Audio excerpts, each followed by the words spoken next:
Hey, Julia, so happy to have you here today. So, if you can give us a little bit of background of who you are and what you do, that'd be great. Yeah, sure. Thanks for having me. My name is Julia Hurley. I am a technical communicator and knowledge manager, and I have worked in some very different spaces as far as I've worked in higher ed. I have worked at a startup, and now I'm working at kind of one of the big corporations in our country. So I have sort of, worked in just some very different environments with knowledge management and technical communication. And I know knowledge management isn't always a role that people think of because you don't see someone getting knowledge management degrees and it's not always a direct career path. Can you walk us through how you got your first role in knowledge management? Yes, so that's absolutely true. It is not such a well-defined sort of field to break into all the time. And it was even less so when I got started almost 20 years ago. I was basically on a team of technical writers, and the manager, I think, had the title knowledge manager. And when she left, I went for the position, and I was moved into the role, and that was great. But I think the thing that was different about moving from tech writing into knowledge management was that you're taking on a lot more responsibility as far as, yes, you're creating information, but then how do you connect it to your audiences? Who are your audiences, and how do you make sure that the information that you're creating and that you're managing and that you're stewarding for them is at their fingertips for when they're doing their work and they need that information. And that sort of goes into the next question I was about to ask, which is, what are the steps to ensure you're successful within the role? And as I think a lot of people who don't know about this role, you're often dealing with things like stakeholders a lot more than you would as maybe a technical writer would. And yeah, what are the different skills that you need in order to really excel here? Well, I think that, I mean, truly, the first thing that comes to mind is that you have to be, almost obsessed with your end user and with your audience. And you have to be a real advocate for them because whether you're writing documentation, whether you're finding the right tool to share that documentation, whether you're trying to, engage others in helping you create that documentation, which is always wonderful. You just really have to have your audience first center of mind. And so, any information that you can get in, you can kind of be that filter, and you can make sure that the information that comes out of you and that's going out to your network is appropriate for those audiences.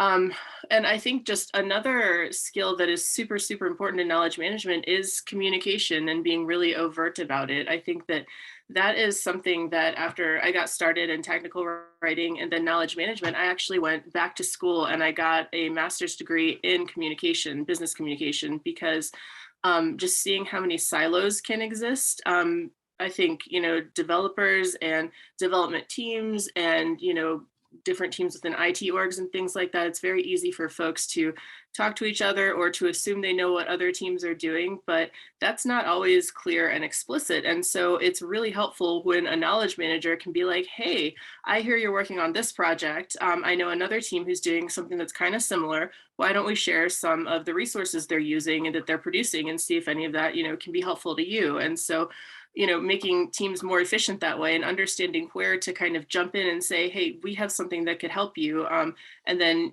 kind of, get those two teams talking to each other and helping to facilitate that conversation. So yeah, I think that, being just really into your audience and then being very explicit, overt, and targeted with your communications are really important for knowledge management. I think there's also a little bit of a taxonomy component too, and just understanding kind of information architecture and all that as well, and how that works within sort of the different tools and the different environments that you're working in. And I'd love to jump into that, but before we do, I know a lot of people who are watching this are coming from a technical writing background and are deciding whether to hop into knowledge management and if it's the right choice for them.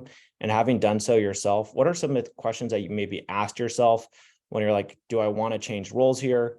Is knowledge management right for me versus a technical writing role?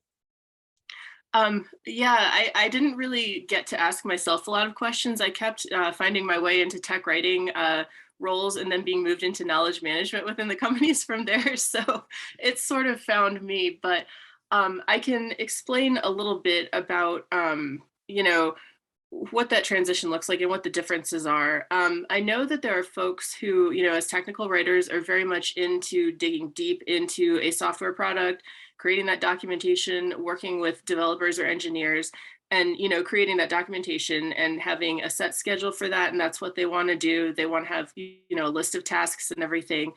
And I think if that's kind of the level and the space you like working, then I think tech writing is a great area. I think when you start to identify, gosh, I wrote this technical document, but nobody's reading it, or people are asking for information that you produced months ago. I think at that point, when you start to look at those problems and say, hey, what could I have done better, or what can I do better? How can we improve our processes or our systems in order to get that information actually to the people? I think that if you're sort of more self-directed, more wanting to move into a bit of not necessarily leadership, like people leadership, but definitely thought leadership, that I think knowledge management is a really good thing to consider. And it's something that you may just find yourself naturally falling into as well, just like I did. Very cool. And I know you mentioned earlier about taxonomy and information architecture and that part of your job responsibilities. Would love to dive in there a bit deeper. I think when people think of like, oh, I need to create this giant information architecture and understand the whole taxonomy for maybe my organization or whatever it may be, it can be a bit overwhelming to people who are new to the role. So how do you go about that and ensure you succeed? That's a great question. And I think it has many different answers. And I think the answer is sort of different every place that I have worked. But going back to along with taxonomy, along with information architecture, oftentimes you hear about like topic-based authoring. And these are all functions of, sort of technical writing where you're creating, snippets of information. Maybe you're, putting them back together like data or something, to create a set of documents or whatever. I think that really with knowledge management, it's definitely great to have that structured mindset and to understand, how to optimally structure content, basically. But I think it's also, again, this goes back to the user, thinking about how is the user going to get that information. And so I find myself really looking towards kind of the future and sort of what's being developed in the areas of knowledge management, and that's sort of what I concentrate more on than really just pure organization of information, because no matter how much you do that, that doesn't necessarily guarantee that folks will find it. It can certainly make it easier for them to, and it's certainly worthwhile, but I think there's more to it than that. Yeah, I think you have to make sure the information is very useful and the right people are getting it. There's a lot of variables. Definitely, definitely. Um, and are there any tools that you love using to help you with your workflow, and any tools that you would recommend to people to learn? Yes.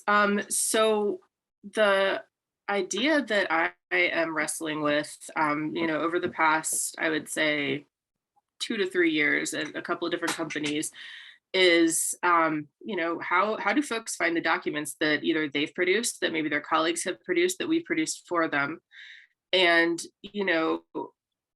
companies are either scattered because, they're all working in agile teams, and so they have their resources everywhere, or the company I'm with right now is very large, and so there's documentation everywhere. And it's a really interesting situation because we have developers who like to produce documentation, which is incredible. And so we want to absolutely leverage that as knowledge managers. And so the one tool I recommend, and this goes along the lines of a universal search, but it's called Glean. And if you go to glean.com, it's a really, really neat tool for searching. It uses AI and machine learning. It kind of crawls the ecosystem of your corporate space, and it's really, really smart about finding what the person is actually looking for based on who that person is. And it's also just a really great company and a really great team, with excellent support for its users. Wow, yeah, that seems like a great tool, and I'll make sure to link to that within the comment section below this video. So if you're watching, make sure to go ahead and check it out. And that leads into this next question, because I know you just mentioned AI and sort of where a lot of how do you manage knowledge and where it's going. There's all these new tools, and I think there's also a lot of buzzwords as well. where do you see the future of knowledge management going, with technology, industry, and anything that when you think of the future of knowledge management really comes to your mind? Yeah, so cool. A couple things. I think definitely the universal search, which, the idea that, and there are other products being developed to do this too. I think Glean is the one that I'm familiar with, and I think the industry leader, but, products that where you can manage content and search across all the different repositories. So, maybe some teams are using Confluence, some teams keep their documentation in GitHub, some have it in maybe even like Slack conversations or Microsoft Teams, or maybe they need to search their email or their calendars to find, when a conversation happened, or they can figure out, who it was, but they're not quite sure when. And so having the ability to search across tools and to kind of filter down through them is super helpful. Let's see. That's my dog. She says hello. Hi to everyone. So I think that, definitely it's going the way of, having these systems that can operate across repositories and that aren't specific to each repository, because that is going to be very tedious for the tech writers and the people who are documenting. And I think it also relates to sort of crowdsourcing documentation too. And I think that that's super, super, and I think that it's a fascinating area. And at my current company, we're actually using a tool called Stack Overflow to work with, developers and product folks to ask questions and have them answer questions, and really kind of create a community where the content just kind of grows organically.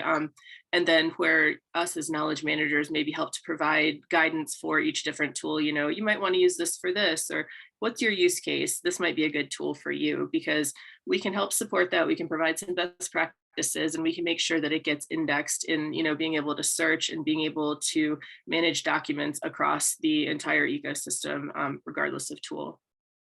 And I imagine, when you're thinking of new tools and you're thinking of adoption of them, and there's probably a number of challenges that come about. Can you talk about some of the challenges that you face maybe on a day-to-day basis, as well as like an overall, hey, I need to hit these business goals type of basis, and to give people who are watching this just an idea of some things they may face and a real insight into what's going on? Yes. So that question covered a lot. Let's see. No, it's good. I may ask for to get reprompted in a moment, but again, I think this still goes back to one of the biggest challenges is communication, and when those paths don't exist or whether they are not defined. And that is something that knowledge management can have a huge impact on, because if we can figure out how to communicate with folks and how to get in touch and, how to work with folks the way that they need to be worked with, we can share that with everyone. And so we can help to kind of create that map of what that looks like across the organization. And that's speaking, very, very generally. But what was the other part of the question? That, because I know I have another example I can share. Well, maybe on a day-to-day basis, as well as just overall business goals, the challenges that come across. Okay. Yeah, communication on a day-to-day basis too. As far as business goals, though, the thing about knowledge management is that it is it's a little bit squishy when you think about, developing OKRs and goals and what are you working towards this quarter, for example. And so it's definitely been challenging when I go to kind of, work with folks to set the plan for the next quarter, for the quarter after that, until the end of 2023 or whatever, and how to define, we're trying to create really clean objectives and key results. And so how do we do that for knowledge management in very achievable and measurable terms, rather than, we don't necessarily, we try to stay away even from percentages sometimes, but there's a lot that goes into knowledge management that is just a little bit hard to measure. So that's the challenge, is how do we measure, the work that we do and the impact that it has? Yeah, definitely not easy. And would love to hear about some of the things, I guess, in terms of successful case studies that you've had where you've been able to help maybe a certain department, team, whatever it may be. And if you could tell us a story behind that. Um, let's see. I think the best story I have is when we were able to implement this tool that I talked about before, Glean, at a startup, where the corporate side was, I want to say maybe around 100 people, 150. And we found this product, and we were able to get a trial. And it was actually, this goes back to measuring, the impact of knowledge management. We had a pre-trial survey, we had a week 1 survey, week 2, week 3. And so people really were keeping a pulse, people that we had engaged in the trial, on, this is how much time I was spending searching for documents before, and, having trouble managing them. This is how much, once I started using it, and by the end, they were saving, like, I want to say 2 hours a week or something on searching, once they had really gotten into how that particular tool works, and they understood some of how, it could help manage sort of larger chunks of information across resources, and how it can also help and with promoting content or deprecating content. And I think it was 7 months later, I did an ROI analysis on that. And I mean, it had, the ROI was, and I know it shouldn't be a percent, but it was like over 300%, well over 300%. So, and that was just, in all the surveys. And when I'd meet with people, I would always keep track of what they were saying. And I just kept like a running list. And so, when we went to re-up the product the next year, we'd have all that information and kind of, what we had saved. And we did have those dollar amounts. I can't share that or anything, but it was really good to, both see the numbers that confirmed that it had been, as successful as I was hoping it was, or, approaching at least. And then also confirmation from, the user base across different levels, across different teams, of people, developers, and, executives, both saying, this is a really great tool. It's really made my life easier. Yeah, I think it's one thing seeing in numbers, but then talking to people and actually hearing them say that's where you really start to understand, and just gives you a little bit more context. For sure. I think that's always been what I've gone to. And so, having numbers to back that up is the more the challenge that I'm trying to deal with these days, so that, we can present those to folks to get money, right? Yeah, certain people care more about certain things than others, and Exactly. yeah. Yes. Mm-hmm. And I know we covered a lot here today. Is there anything you would like to leave to our audience of people who are looking to jump into knowledge management, in terms of advice of how to get started, execute successfully on the job, and any other things you could think of? Yeah, I think the one thing that I would bring up, well, there might be sort of one and something related, is there is a organization called KM World, and it's an annual conference, but they also have a ton of resources online. They have resources for, what can this career look like? It can look very different based on the organization, based on, the type of industry you're in. There's a lot of variety to knowledge management. I mean, I would say that, about technical documentation too, and it only extends, all the more into knowledge management. But KM World, they have a website. It's probably kmworld.org or com, but I think you can probably post a link and that'll be correct, and that would be awesome. And I would recommend just perusing that site. There's also a really great organization called Write the Docs. They do also conferences, and I bet a lot of you technical writers have already heard of Write the Docs. But I do recommend that, because it's a really neat community of folks getting together, and it goes way beyond just, documents, but it's about, how do we work together? There's all kinds of, development and product and admin folks who attend that too, and who help to, run the conference itself. It's run by the folks who are, attending it and putting it on. And it's a great organization, and lots of resources there too. So I would say that those are two really good places to get started. And then never underestimate the power of LinkedIn. We meet folks there all the time. This is how I've gotten to meet all of you. And I appreciate that. And I think that, just reaching out, making connections, try and join communities there. There are knowledge management, there are tech writing, there are all kinds of communities there. I'm not sure, you could check there to see also what kind of trainings there are for knowledge management. I'm not sure about that. That's not where I've gone. But so just to sum it up again, I think that was KM World, and then Write the Docs, and then check out LinkedIn. Yeah, I'll make sure to link to everything that you mentioned in the text section below. So if you're watching this, make sure to go ahead and check it out. And Julia, thank you so much for being here with us today, and giving us a good idea of like what your career path looked like and what it takes to be successful on the job as a knowledge management professional. And we'll go ahead and rock and roll from here. That sounds great. I wish everyone the best of luck and yeah, happy knowledge managing.